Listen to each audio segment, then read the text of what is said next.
Guys, it's me, Chris. On this warm May day, I thought I would shoot a video on some of what I have for plumbing, PEX and copper stuff. Go through some of the fittings and tools, mainly for some of the new guys or somebody that's not used to using PEX. I'm not sure how long the video will be, and I'm going to try and upload it to my YouTube. So I like to use these DeWalt organizers. They latch together. It's easy to carry, 2 or 3 of them. So that's what pretty much all my PEX stuff is in. Sorry you can't see me when I'm talking to you, but I don't have a real fancy camera set up. So this pretty much just is, all the basic PEX fittings, stuff you need to basically do PEX. I have the crimp and the cinch ring system. This is a stainless steel cinch ring.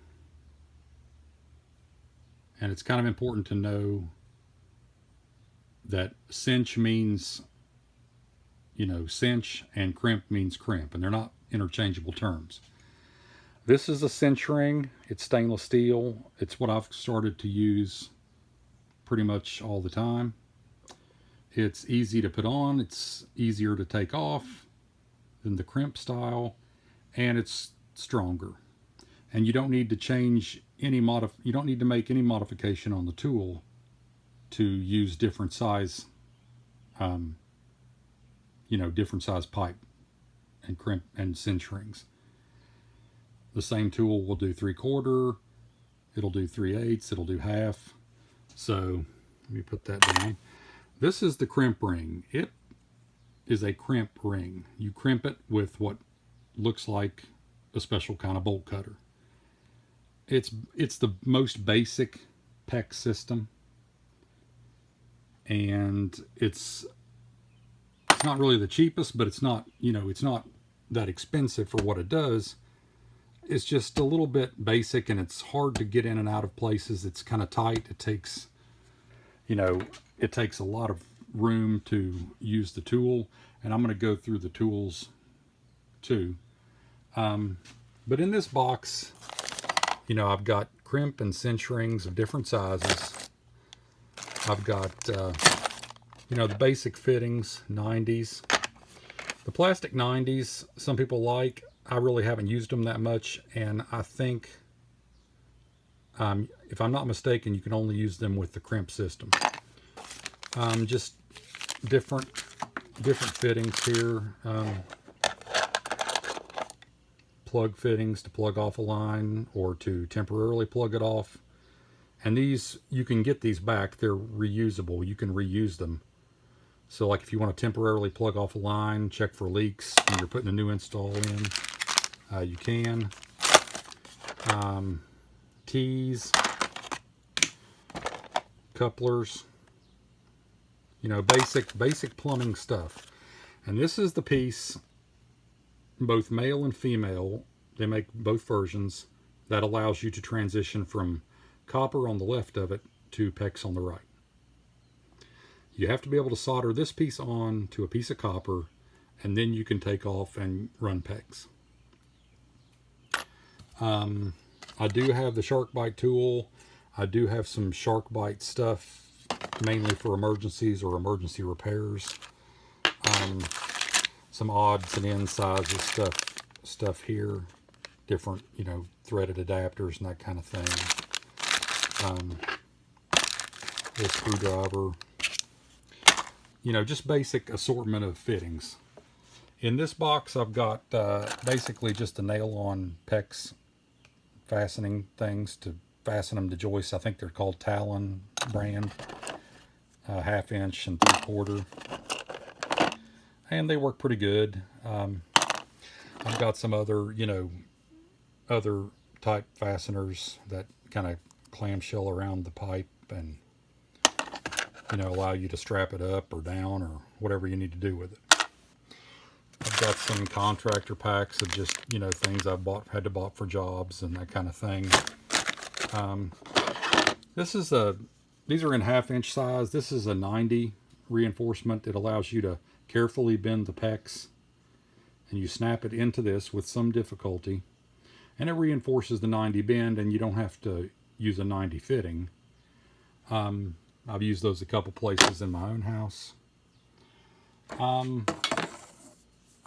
Piece of PEX. This is, I would say, guys, the rolls of PEX are economical. I mean, it's hard to not pick up a roll of PEX for 30 bucks or whatever. But the coils of PEX, they're just a headache and a hassle. I buy straight PEX whenever I can, and that's generally all the time. I just like it. It looks a little neater when you install it. Most of what you'll find in the box stores, Lowe's and Home Depot, in fact, all of it is PEX B. I would be fair, you know, it'd be fair to say. PEX A is the best kind of PEX. It's the most flexible, and it's what you have to use for the expansion type system, which I don't have and can't go over here. But this is PEX B. It's basic PEX. You can crimp it, you can cinch it, you know, with the tools, and that's what you're pretty much going to find at Home Depot and Lowe's. And I just like the straight sticks of it.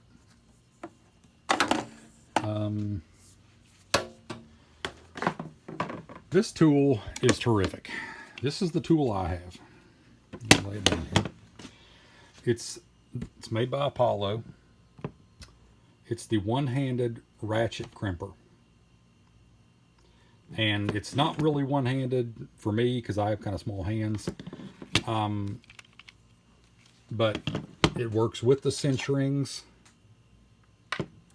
You put that cinch ring on your pipe and on your fitting, and then this goes between the jaws,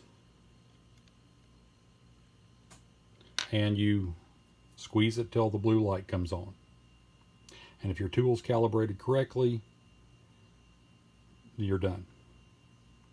And if I didn't have to hold the camera, I would do a little demonstration for you, which I may do in the future sometime. But this is really what I've gone to using all the time.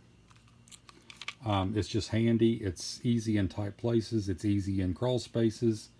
It's easy in general. So that, I mean, it's like 50 bucks, if that much, on Amazon. SharkBite, I believe, bought the brand. SharkBite name applies to 2 different things. There are SharkBite press-on fittings, which everybody kind of has a love-hate relationship with. SharkBite also manufactures PEX stuff. So SharkBite, I believe, bought the Apollo brand, or there was some kind of, you know, collaboration there, because sometimes you can find this tool with blue handles with the SharkBite label. But I mean, I think this is like $48 on Amazon. That gets you really quickly into the PEX game. I think, you know, packs of cinch rings are, you know, $7, $8. Fittings are a little more. The same fitting works with a cinch ring that works with the crimp ring if you have the crimp set up. This is my favorite PEX cutter. It's made by Milwaukee. A lot of the plastic ones are really flimsy, you know, and PEX is pretty tough, so you want a good solid tool to cut it if you're going to be doing a lot of it. I just like this one. It's made to remove the expansion rings in the expansion system, but I don't have that system, so I just mainly use it to cut PEX with.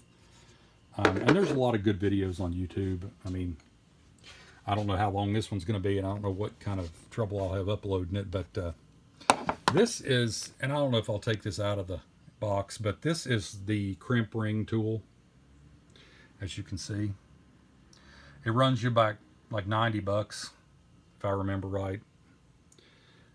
It's basically like a bolt cutter type setup, and basically it allows you to crimp the rings, you know, on the PEX and on the fittings.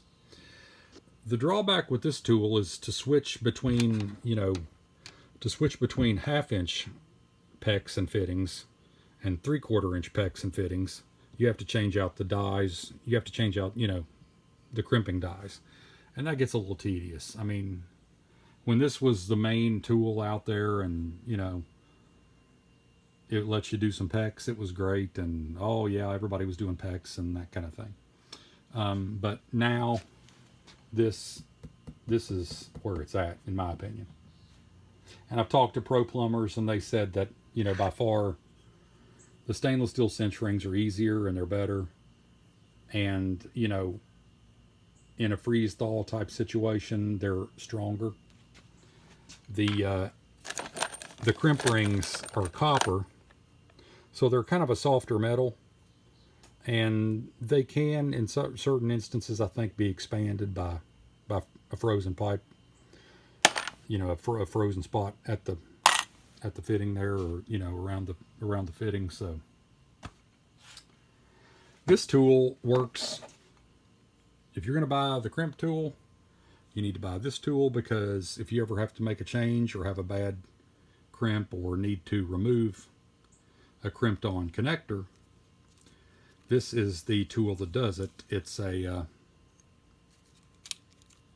basically like a gauged, you know, cutter that will cut you cut the fitting off the pipe, and it has a little bit of PEX on it, and you insert this, you know, basically, I guess, a mandrel in the fitting, and you cut the crimp ring on either side, and it allows you to, with a great deal of difficulty, get it off the line, get it off the, you know, and reuse the fitting. So this is basically just my regular copper box.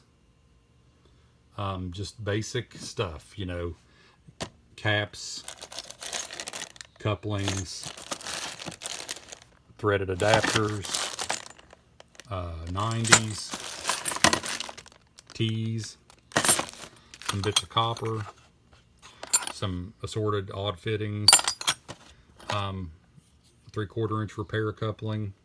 I would encourage you guys, if you have a shark bite type valve, to throw it in with your stuff, because CPVC is notoriously brittle. So if you're working with some CPVC and something happens and it breaks or cracks, you know, you can often shove this on the line, and you don't have to leave the water shut off until you can, you know, make a repair.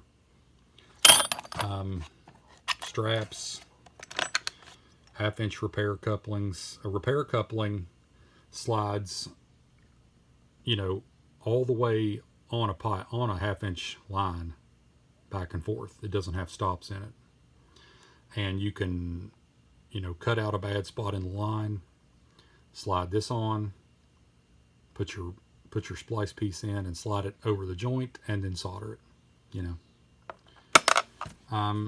I keep specialty fittings so they don't get mixed up. Street 45s, Street 90s, I keep them in their little packages in here, so they don't get mixed up with the regular 90s and 45s.